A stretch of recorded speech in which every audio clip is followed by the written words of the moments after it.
सिंह साहब नमस्कार। नमस्ते sir. How are you sir, कैसे हैं सर? एकदम अच्छे, फर्स्ट क्लास। तो सर आप तो, आपको शुभकामनाएं, मुबारक हो आपको। तो चुनाव डिक्लेयर हो गए, अब तो काम असल में बढ़ गया आप लोगों का। तो मध्य प्रदेश, जी सर, काम। राजस्थान, छत्तीसगढ़, तेलंगाना, हर जगह पे ज़बरदस्त काम चल रहा है। मिजोरम में भी काम चल रहा है, मैंने सुना बहुत बढ़िया काम चल जी। रहा है। लेकिन सर यहाँ पे जाने के पहले एक चीज़ मैं आपसे पूछना चाहता हूँ कि कल जब ये हामस ने अटैक किया इसराइल पर और इसराइल ने फिर वापस जवाबी हमला किया, तब खड़गे साहब और बाकी जितने भी सीनियर कांग्रेस के नेता हैं उन सब ने कहा उन सब ने निंदा की आतंकवादी हमलों की, कि आतंकवादी हमले नहीं होने चाहिए, कोई इनोसेंट लाइफ जो है वो नहीं जानी चाहिए।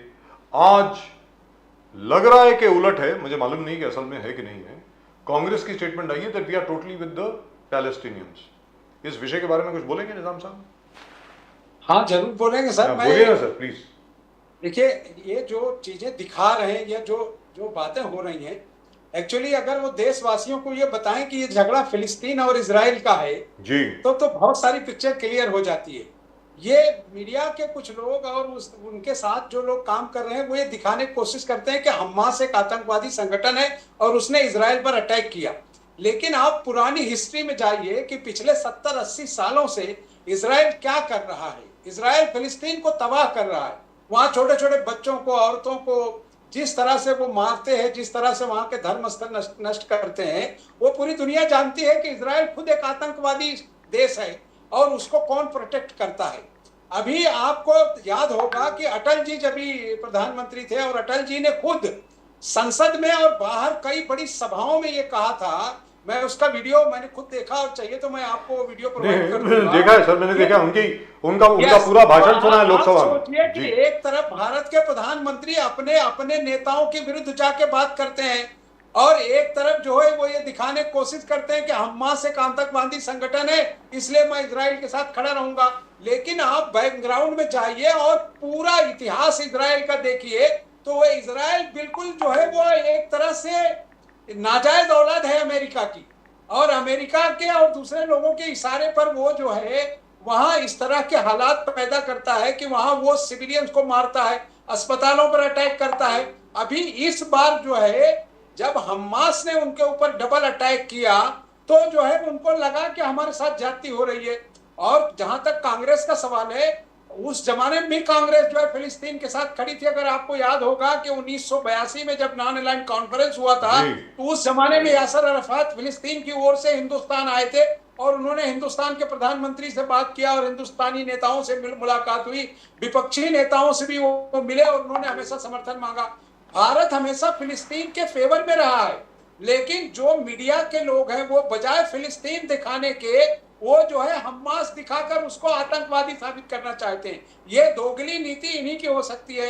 अब मोदी जी एक तरफ जो है अटल जी को या तो कट कर रहे हैं, या अटल के हिंदुत्व को या अटल की पॉलिसीज को वो नहीं मान रहे हैं, और ये दिखाने की कोशिश कर रहे हैं कि कांग्रेस आतंकवादियों को मदद कर रही है। सच ये है कि भारत हमेशा से फिलिस्तीन के साथ खड़ा रहा, यासर अराफात के साथ खड़ा रहा, और उसी परिप्रेक्ष्य में आज और कल जो हमारे यहाँ कांग्रेस के सीनियर लीडरों की CWC की बैठक हुई, उसमें सर्वसम्मति से यह तय हुआ कि हमें जो है फिलिस्तीन के साथ खड़ा रहना चाहिए। और उसी परिप्रेक्ष्य में ईरान, सऊदी अरबिया, यहाँ तक कि रसिया और चाइना भी उस मामले में जा रहे हैं। यहाँ पर एक तो चीज है ये निजाम साहब, निजाम साहब, जी आपने यासिर अराफात साहब की बात करी। वो नॉन जी अलाइन मूवमेंट की जो कॉन्फ्रेंस थी वो मैंने खुद कवर करी है 1982 जी। में। आई वॉज जस्ट अ कब यस रिपोर्टर, छोटा सा रिपोर्टर था, मैं पेट्रियट न्यूज़पेपर के लिए काम करता था। यस वो यासिर अराफात जो हैं वो इंदिरा जी को सिस्टर इंदिरा बोला करते थे, जी पता नहीं आपको याद है करिए। और पैलेस्टाइन का सपोर्ट सिर्फ यासिर अराफात के साथ नहीं शुरू हुआ है, पैलेस्टाइन का सपोर्ट पंडित नेहरू के टाइम से शुरू हुआ है। तब से उन्होंने ये कहा है कि फिलिस्तीनियों को अपनी जमीन मिलनी चाहिए, अपना देश मिलना चाहिए, ये उनका हक है।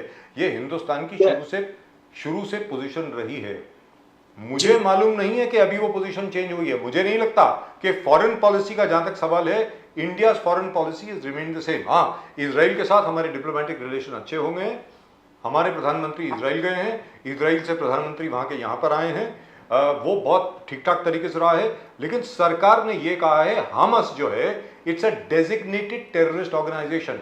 यूरोपियन यूनियन और यूएनओ दोनों ने हमास को टेररिस्ट ऑर्गेनाइजेशन करार किया है। तो कांग्रेस जो बोल रही है, जो आप बोल रहे हैं, वो पारंपरिक तौर पर भारत की नीति रही है।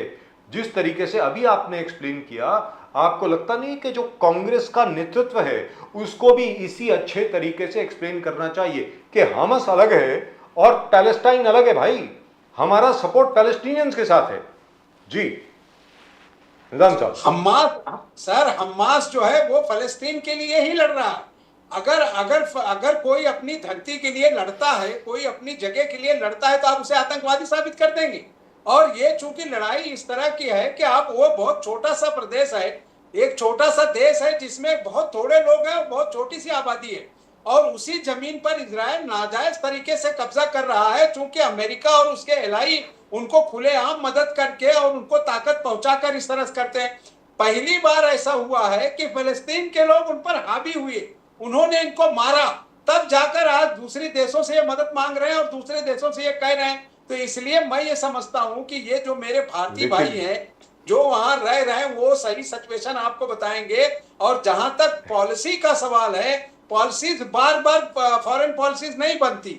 जब दोनों पार्टियों के सुपीरियर नेता इस फेवर में है कि वहां के लोगों को मदद करनी चाहिए, तो फिर इसमें से ये विषय आता ही क्यों है? लेकिन निजाम साहब, खड़े रहना चाहिए। निजाम साहब, जो वीडियोस वहां से आए हैं, हमास के लोगों ने औरतों को, यंग लड़कियों को, 2-2, 3-3 साल के बच्चों को, 85-90 साल के दादा दादी, नाना नानी, इन लोगों को मारा है, गोलियां मारी हैं। ये तो आतंकवादियों का काम होता है। ये किसी सम्मानित संगठन का काम नहीं है। लोगों को उठा के ले जाना, किसी म्यूजिक कॉन्सर्ट में लोग हैं, स्टूडेंट्स को उठा करके ले जाना, फिर उनकी बॉडीज को डिस्प्ले करना, उनके कपड़े उतार करके नंगा करके लोगों को, लड़कियों का बलात्कार करना, ये आपको लगता है किसी कोई सम्मानित संगठन ऐसा करेगा? नहीं, मैं उसे सम्मानित संगठन नहीं कह रहा हूं। मैं ये कह रहा हूं कि झगड़ा फिलिस्तीन का है और उनके लोग अपनी आजादी के लिए, इनको इजराइल ने उसका नाजायज कब्जा किया है, पूरी दुनिया को पता है। अमेरिका क्यों नहीं चिल्लाता उनके आजादी के लिए? वो अगर पाकिस्तान हिंदुस्तान का कोई विषय रहता है, कश्मीर का कोई विषय रहता है, तो 1 मिनट में वो बात करता है। जब इस्लामी दुनिया का विषय है तो इस्लामी कंट्रीज के साथ खड़ा रहना चाहिए उसे, और उसे जाकर समझौता करना चाहिए। क्या अमेरिका से बड़ी ताकत है क्या इजराइल और हमास? तो अब जब ये लोग खुद अपने स्वार्थ के लिए उस मुल्क में इस तरह की चीजें होने दे रहे हैं, तो इसका परिणाम यही आना था। मेरा देश या मेरी पार्टी या मेरे लोग इस बात के लिए नहीं किसी को मदद समर्थन कर रहे हैं कि आप जाइए और जो है निरपराध लोगों की हत्या करिए, औरतों को मारिए या बच्चों को मारिए। लेकिन जो झगड़े का मूल चीज है, फिलिस्तीन की जमीन पर कब्जा, उस पर ये लोग क्यों नहीं बात करते?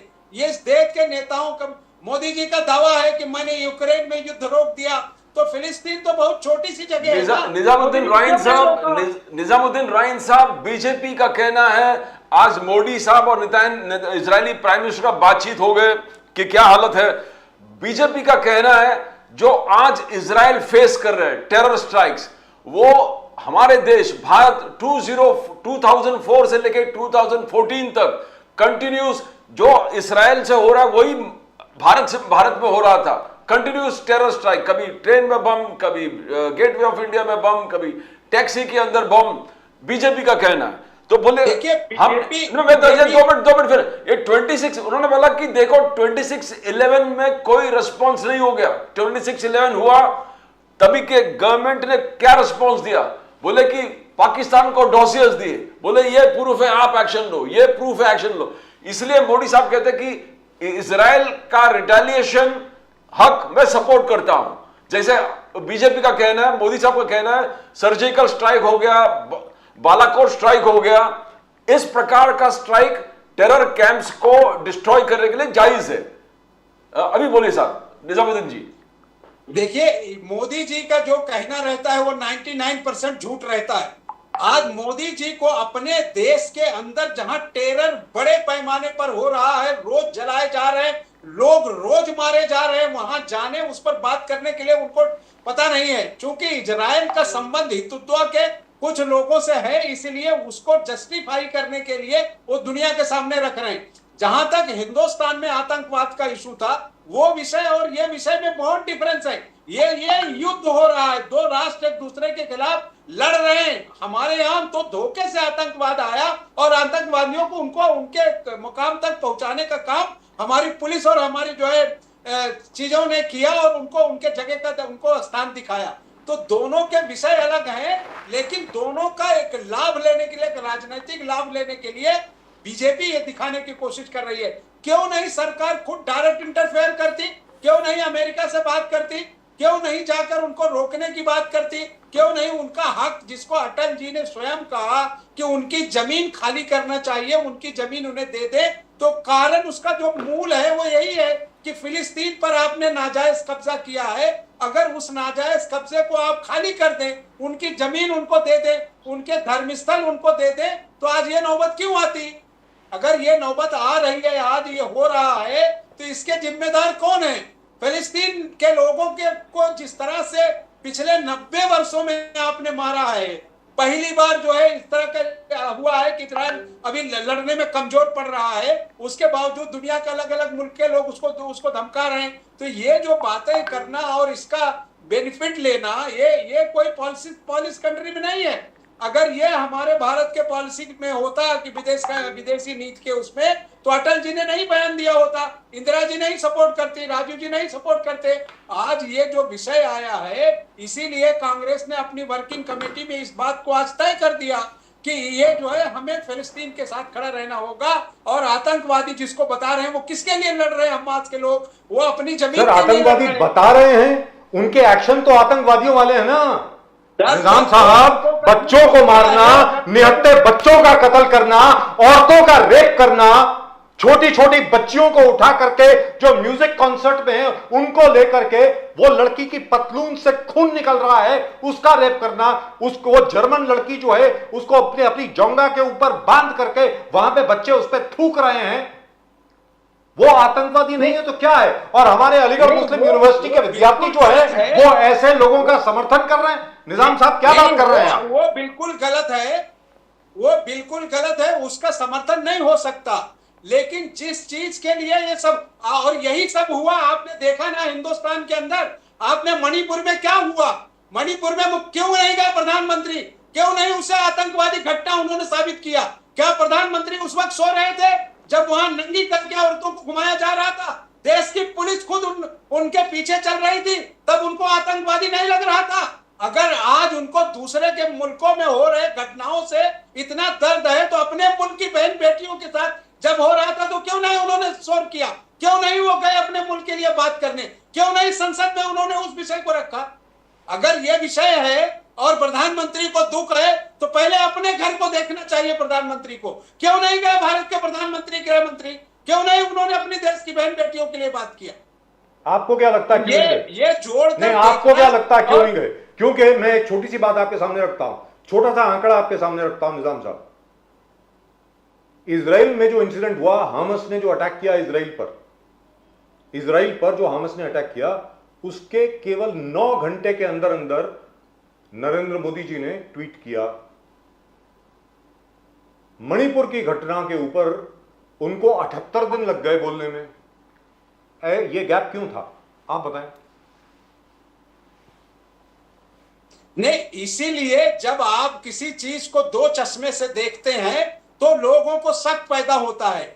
आप हिंदुस्तान का मुसलमान या हिंदुस्तान की जो सियासी पार्टियां हैं वो कभी आतंकवाद को समर्थन नहीं करती, लेकिन आप अगर किसी घटना को दो चश्मे से देखेंगे तो लोगों को शक पैदा होगा कि आप जानबूझ कर रहे हैं। क्योंकि आपके ही गृह मंत्रालय की रिपोर्ट है कि मणिपुर में विदेशी ताकतों के हाथ से यह सब हो रहा है।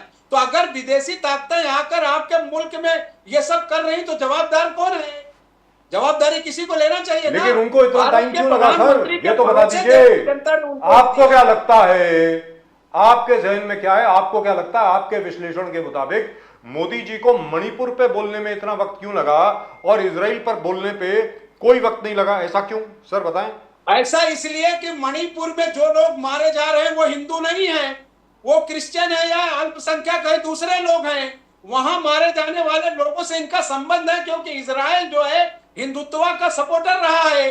आपको अच्छे से, आप तो 20 साल से आप जर्नलिज्म में है, आपने देखा होगा कि जब भी इजराइल का कोई प्रधानमंत्री या कोई भारत आता है तो यहाँ के अल्पसंख्यक जो है उसका विरोध करते हैं, क्योंकि वो लोग इस बात को मानते हैं कि इजराइल हमेशा टेररिज्म में लोगों को मदद करता है। आपको पता होगा कि पिछली बार जो एक जासूसी का यंत्र जो पकड़ा गया था, जिसमें सभी नेताओं के डिटेल्स निकालने की जो चीजें तैयार की गई थी, वो इजराइल ने तैयार किया था। आज तक मोदी जी ने, लेकिन वो तो खरीदा गया था ना, भारत सरकार ने खरीदा है।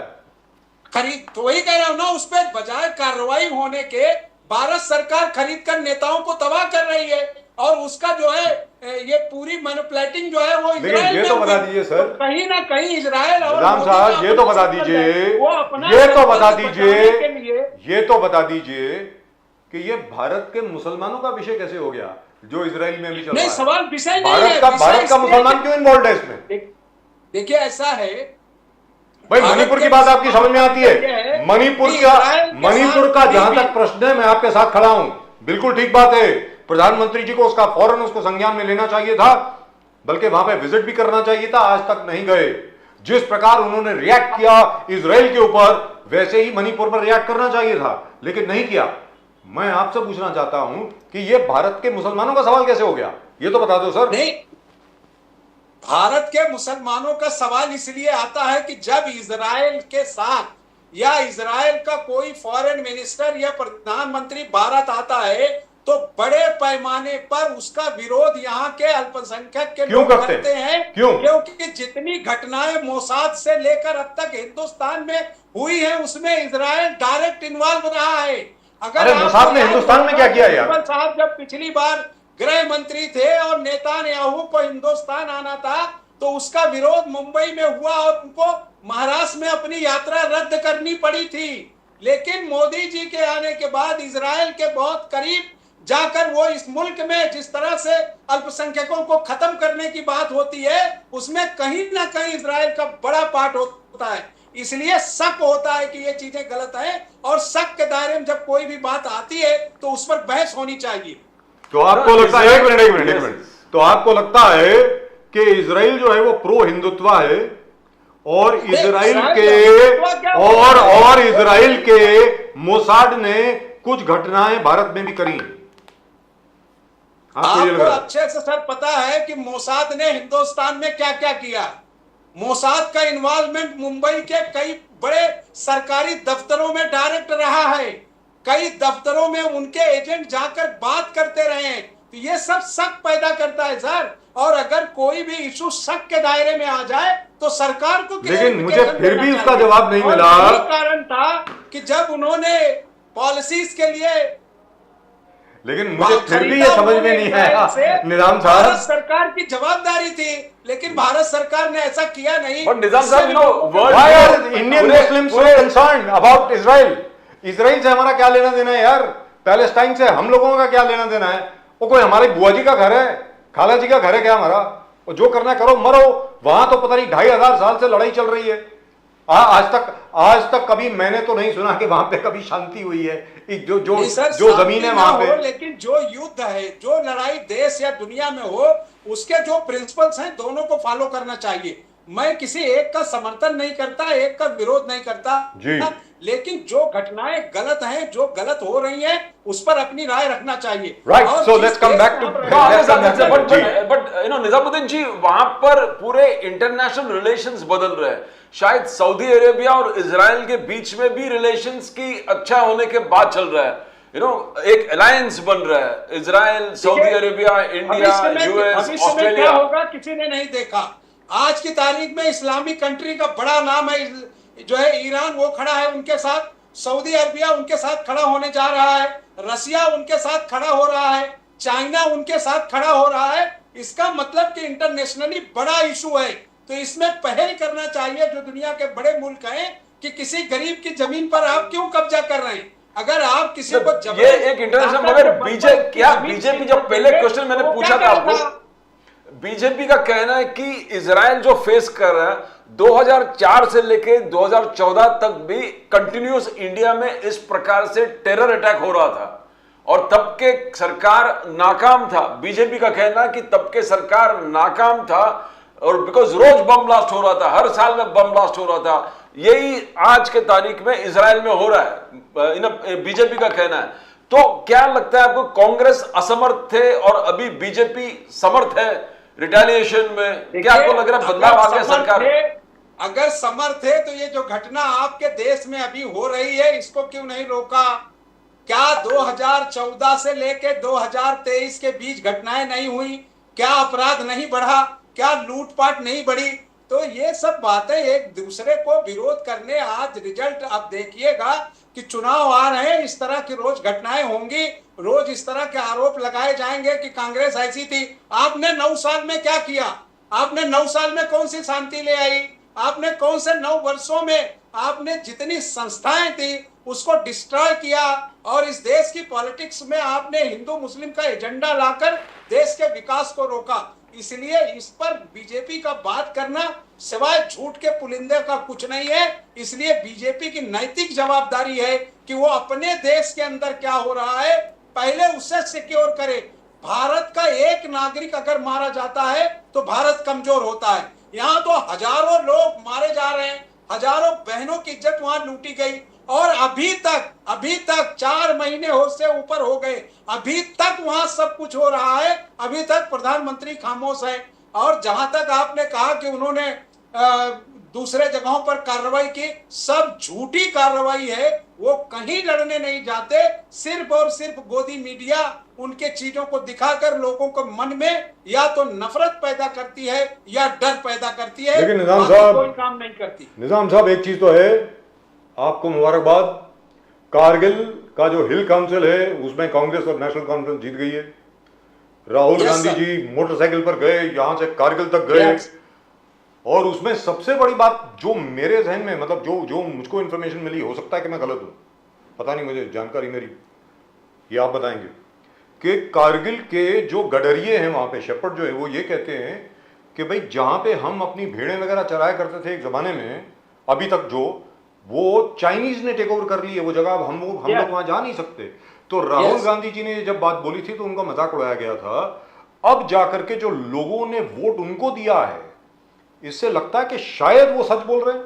निजाम साहब, देखिए, राहुल जी कभी झूठ बात नहीं करते सर, राहुल जी कभी झूठी बात नहीं करते। उनकी इमेज को खराब करने के लिए बीजेपी ने हजारों करोड़ रुपए बर्बाद किए। उसके बाद भी जहां जहां अब चुनाव आ रहा है, राहुल जी के बारे में लोग अपने वोट देकर उनको बता रहे हैं कि देखिए राहुल जी सही है और मैंने जो कुछ हो रहा है वो सामने दिख रहा है। कश्मीर में इनका दावा था कि कश्मीर में सब गलत हो रहा है, सारा चीजें जो है वो कांग्रेस ने बिगाड़ दिया है। आज कांग्रेस के फेवर में खुलकर सामने आ रहा है। जिस दिन आप 5 राज्यों के चुनाव के रिजल्ट आप देखेंगे, इनके पैर के नीचे से जमीन निकल जाएगी। राहुल जी इस देश के संत हो गए हैं। महात्मा गांधी के बाद अगर देश में सबसे ज्यादा आज फॉलोअर हैं देश में और लोगों को विश्वास है तो वो आदमी है राहुल गांधी, जिसकी गारंटी पर आज सामने से लोग कहते हैं अगर राहुल जी ने कहा है तो 100% बराबर है। आज निजामुद्दीन जी, बीजेपी के सोशल मीडिया आज राहुल गांधी जी ने अनजाने में जो बात कही थी कि छत्तीसगढ़ में सरकार जा रही है, राजस्थान में सरकार जा रही है, आज पूरे बीजेपी के सोशल मीडिया में वो छा के बोले कि देखो राहुल गांधी जी क्या बोल रहे हैं, सचमुच इनके सरकार जा रहे हैं, सचमुच इनके सरकार। अनजाने में बोले थे, अनजाने में बोले थे। ऐसा है कि अनजाने नहीं, कभी कभी तफरी भी लेनी चाहिए।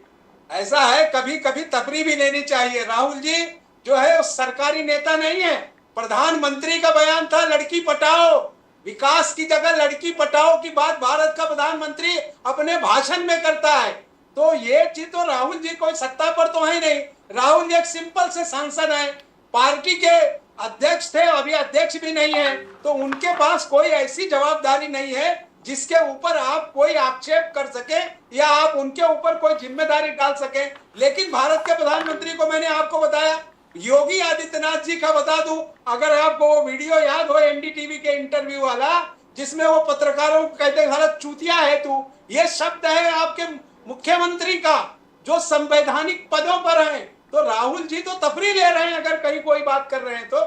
इस तरह की चीजों पर मैं समझता हूं कि नेताओं को अपने ट्विटर हैंडल या दूसरी चीजों से इस तरह की बात नहीं करना चाहिए, क्योंकि पहले अपने गिरेबान को देखना चाहिए कि निजामुद्दीन आपने जी, क्या किया है क्षेत्र में, उसके बाद उस पर पप्पू से आज कांग्रेस के राहुल गांधी जी को रावण बना दिया, बीजेपी ने रावण बना दिया, नए पोशाक पहना है, एकदम शक्तिमान जैसे पोशाक पहना है, बोले ये रावण है, ये एंटी धर्म के खिलाफ काम करता है, ये राम के खिलाफ काम करता है, ये ईवल है, ये भारत को टोटली डिस्ट्रॉय कर देगा। यानी जिस प्रकार से राहुल जी का वर्णन एक पप्पू से आज रावण के प्रति कंपेयर करना, आलोचना किया, पूरे कांग्रेस आलोचना किया, आप लोग सब मैदान में उतरे, प्रोटेस्ट किया, पूरे देश भर में प्रोटेस्ट हुआ कि इस प्रकार से बीजेपी को नहीं करना चाहिए, मोदी जी को नहीं करना चाहिए, तो आप इसका विरोध करते हो। ठीक है, सवाल विरोध का नहीं है। जिस तरह की मैंने आपसे कहा ना कि उनके यहाँ जो सोशल मीडिया हैंडलिंग के लिए जो उनकी टीम है आईटी की, वो हमेशा इस तरह की चीजें बनाने की कोशिश करती है। आप सोचिए कि जिसके बाप दादों ने अपने जिंदगी के बड़े दिन जेलों में गुजारे हों, जिन्होंने अंग्रेजों से लड़ाई लड़ी, जिन्होंने मुल्क को आजाद कराया, उनको आप रावण साबित करते हैं। और जो आप तलवे चाट रहे थे अंग्रेजों के और गुलामी के की जंजीरों में भारत जकड़ा था, और उसके बाद आप उनके समर्थन में खड़े थे, आप जो है राष्ट्रभक्त हो गए और वो जो है रावण हो गए। इन्हें शर्म आनी चाहिए कि भारत ऐसा देश है कि जहां इस तरह के काम करने वालों को जनता सबक सिखा देती है। बहुत बलशाली होने के बाद भी आदमी को बहुत छोटी चीजों से मरना पड़ता है। राहुल जी ने इस देश की सत्यता को, जो इस देश की धड़कन है, उसको समझकर जनता के सामने रखने का काम कर रहे हैं। लेकिन निजाम साहब जाते हैं, लाखों की तादाद में लोग उनके साथ चलने को तैयार हो जाते हैं। लेकिन तो निजाम आज साहब या तो राहुल गांधी पप्पू हैं, लेकिन निजाम साहब या तो राहुल गांधी पप्पू हैं, और अगर पप्पू है तो रावण नहीं हो सकते, और अगर रावण है तो पप्पू नहीं हो सकते। अब ये तो बीजेपी को तय करना है ना सर, क्योंकि गलत काम या गलत बातें या गलत, लेकिन ये तो मैंने पहले कभी देखा नहीं यार, देश देख रहा है। ये मैंने पहले कभी देखा नहीं। मतलब इतने साल हो गए पत्रकारिता में कि किसी को रावण की तरह, और वो भी क्या, मतलब कितना पैसा खर्चा होगा ये पोस्टर पे, निजाम साहब ये पोस्टर पे कितना पैसा खर्चा होगा पूरा आर्टवर्क बनाने के लिए। बिल्कुल पोस्टर से ज्यादा इन्होंने दूसरी चीजों पर हजारों करोड़ भारत के पैसे को इन्होंने बर्बाद किया है। इनका हिसाब दे कि इनको जेलों में रखा जाना चाहिए। ये लोग जो देश को तबाह कर रहे हैं, देश को इकोनॉमी निजामुद्दीन जी, इन जैसे लोगों की वजह से हो रही है। प्रियंका गांधी जी ने बहुत सही कहा, एक जो इलेक्शन रैली थे मध्य प्रदेश में, उन्होंने कहा कि मध्य प्रदेश में 18 साल में 250 घोटाले हुए, 250 घोटाले के ऊपर मध्य प्रदेश में हुआ है। वहां पर बीजेपी ने ना सेंट्रल का कोई एजेंसी, ना एनफोर्समेंट डायरेक्टरेट, ना सीबीआई, ना इनकम टैक्स, इनका उपयोग करके प्रियंका गांधी जी आगे जाकर कही कि व्यापम घोटाला सबसे बड़ा घोटाला था। व्यापम घोटाला में 50 लोग मरे, 50 पीपल हैव डाइड, बट बोले कि द बीजेपी रूल स्टेट में आप एनफोर्स नहीं करते। इतना बड़ा घोटाला होने के बाद, 250 घोटाला होने के बाद भी ना ईडी वहां पर है, ना सीबीआई वहां पर है, ना आईटी वहां पर है। तो ये सिर्फ आप प्रयोग करते हो कांग्रेस रूल या इंडिया अलायंस के स्टेट्स में, वहां पर इसका प्रयोग करते हो। तो इसमें आप इसको थोड़ा विस्तार से समझाइए इसको। प्रियंका जी जो सही कहा उसने, देखिए प्रियंका जी ने शुरू के दिनों से ही, जब से वो राजनीति में आई है, उन्होंने भ्रष्टाचार और जो भी चीजें हैं उसके पीछे उन्होंने काम किया। मध्य प्रदेश में जिस व्यापम का आपने जिक्र किया, आपने देखा कि मुख्यमंत्री को सब पता था, उनके शिक्षा मंत्री को पता था, नियुक्तियों के फर्जी लेटर कैसे गए और कितना पैसा लिया गया, सब पता था। उसके बावजूद उन्होंने कोई कार्रवाई नहीं की। उसके अलावा मध्य प्रदेश में आपने देखा कि आदिवासियों के ऊपर पेशाब करने वाला बीजेपी का कार्यकर्ता, मुख्यमंत्री कुछ नहीं कर रहा है। ऐसे सैकड़ों घटनाएं, जितनी वहां डकैती, लूट, बेईमानी, उन सब पर सरकार ने आंख बंद किया।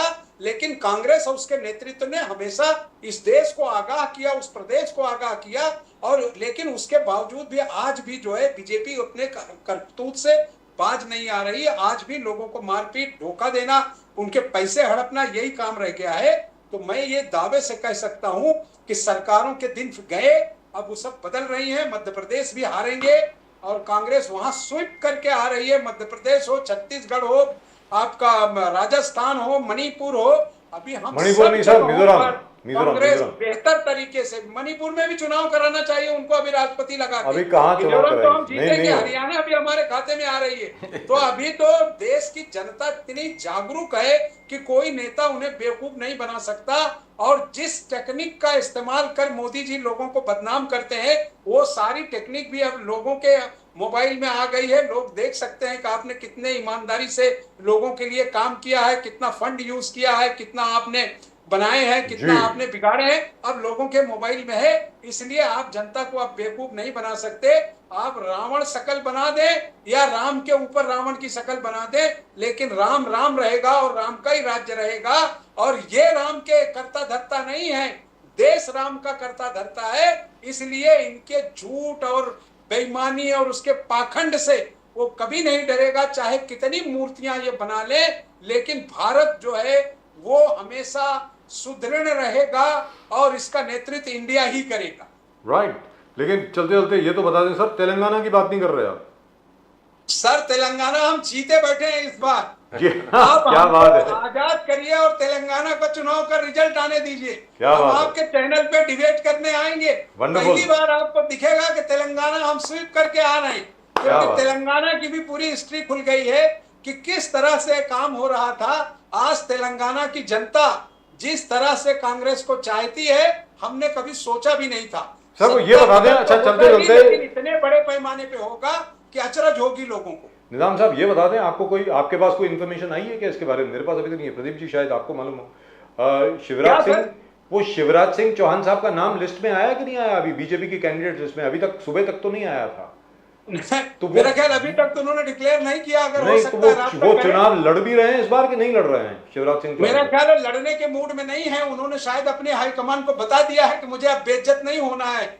मैं चाहता हूं कि जितना दिन मैं जीत कर लड़ा हूं उतना ही पे रहूं। लेकिन बीजेपी तो आपने देख ही लिया कि इससे ज्यादा घटिया बात क्या होगी। अपने सांसदों को चुनाव लड़ा रही है असेंबली का, और उनसे कह रही है कि आपसे हाथ जोड़ के कहते हैं कि आप जाओ, आप सांसद हो और आप असेंबली में चुनकर आओ। मजाक उड़ा रहे हैं लोग, कह रहे हैं लेकिन प्रधानमंत्री जी, चुनाव लड़ा दो। लेकिन प्रधानमंत्री जी जो भाषण दे रहे थे मध्य प्रदेश में, मैंने 3 भाषण तो उनके बड़े गौर से सुने हैं। उन्होंने शिवराज सिंह चौहान साहब का एक भी बार नाम नहीं लिया। मतलब क्या? अब वो उनके चेहरे से भाग रहे हैं, पोस्टर से चेहरा गायब हो रहा है। पोस्टर में एक ही चेहरा आपने देखा, बीजेपी ने सारे पोस्टर से चेहरे गायब कर दिए। एक चेहरा नरेंद्र मोदी के चेहरे पर वो चुनाव लड़ने जा रहे हैं। तो मतलब और मोदी जी जहां बनेंगे तक मोदी मुख्यमंत्री? जी का भाषण है, जो चीज मोदी जी बोले वो समझ लो झूठा है। मतलब मोदी जी ने वही मुख्यमंत्री मध्य बनेंगे? प्रदेश में कहा था जब महाराष्ट्र में अजीत दादा पवार गए थे, तो 70,000 करोड़ के घोटाले का जिक्र उन्होंने वहीं किया था। और उसके बाद उन्होंने सफेद चादर उस पर डाल दी और कहा कि नहीं, अजीत दादा बहुत बढ़िया आदमी है। उन्होंने गले लगा लिया और उनके सारे कर्म जो है खत्म हो गए। लेकिन तो आपके लिए तो मोदी जी आसान हो क्या गया कहते हैं, ना। वो छोड़ के देश की जनता क्या चाह रही वो बताने की जरूरत है। लेकिन आपके लिए तो आसान हो गया, कांग्रेस के लिए तो आसान हो गया, Yes, sir। क्योंकि वहां की जनता त्रस्त है सर, आसान का सवाल नहीं है। जनता इतना त्रस्त हो गई है कि महाकाल के मंदिर में जब तूफान आया तो आपने देखिए कि मूर्तियों का और उनकी सजावट के साथ जो घोटाला मामा ने किया था वो उजागर हो गया साहब। तो जो अपने भगवान का नहीं हुआ वो जनता का कैसे हो सकता है? Right. Thank you so much sir, thank you very much. Nizam साहब बहुत बहुत शुक्रिया आपका हमसे बात करने के लिए। Always a pleasure talking to you sir. बहुत मजा आता है सर आपके साथ बात करके। Thank you very much. जमकर अपने पक्ष रखता है, जमकर। नमस्कार सर, नमस्कार। Always a pleasure talking to you. You are a very old friend. Thank you sir. I hope you keep at it, I hope you keep succeeding and I hope your party gives you what you deserve. मैं उम्मीद करता हूं कि या तो संसद की आपको टिकट मिले, आप सांसद बने, हमारे मेंबर ऑफ पार्लियामेंट बने, जितना जल्दी हो सर हम सके। आपके साथ रहेंगे, चैनल एक आपके साथ खोलेंगे। Thank you so much sir, नमस्कार। Thank you sir. Love the way he talks, love the way he defends himself, love the Full way he passion. talks.